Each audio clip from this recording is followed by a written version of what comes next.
اعوذ باللہ من الشیطان الرجیم، بسم اللہ الرحمن الرحیم۔ شروع اللہ کے پاک نام سے جو بڑا مہربان اور نہایت رحم کرنے والا ہے۔ اردو وظیفہ آفیشیل کے معزز ناظرین کو السلام علیکم ورحمۃ اللہ وبرکاتہ۔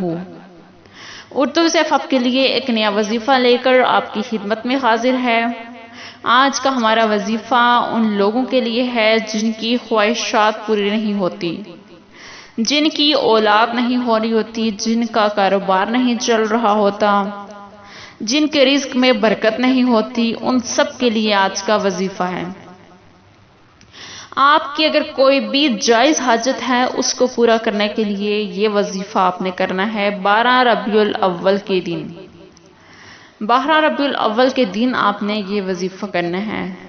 وظیفے کی جانب بڑھنے سے پہلے میری آپ سے یہ ریکویسٹ ہے کہ جس نے میرے چینل کو سبسکرائب نہیں کیا چینل کو سبسکرائب کر لیں اور ساتھ میں لگے بیل آئیکن کو بھی پریس کر لیں تاکہ آنے والی ہر نئی ویڈیو آپ کو دیکھنے میں ملے۔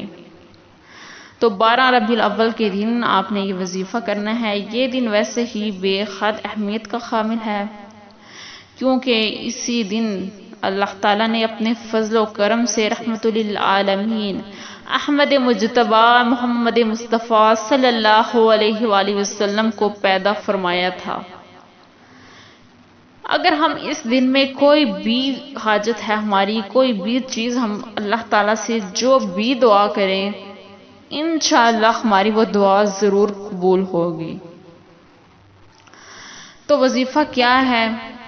آپ نے کیا کرنا ہے؟ نماز ظہر ادا کرنے کے بعد آپ نے اپنی جگہ بیٹھ کر جائے نماز پر 11 مرتبہ آپ نے پہلے درود شریف پڑھنا ہے۔ درود ابراہیمی آپ نے پڑھنا ہے 11 مرتبہ اور درمیان میں آپ نے 1100 مرتبہ پڑھنا ہے۔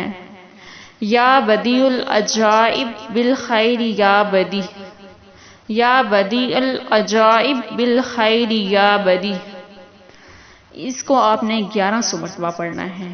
پڑھنے کے بعد آپ نے پھر 11 مرتبہ درود شریف پڑھنا ہے اور پھر آپ نے اللہ تعالیٰ سے جو بھی آپ کی حاجت ہے اس کے لیے دعا کیجیے، گڑ گڑا کر اللہ تعالیٰ سے مانگیں، انشاءاللہ آپ کی دعا قبول ہوگی۔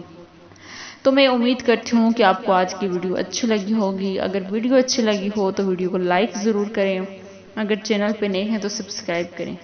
ملیں گے پھر ایک نئے ویڈیو کے ساتھ، تب تک کے لیے اللہ حافظ۔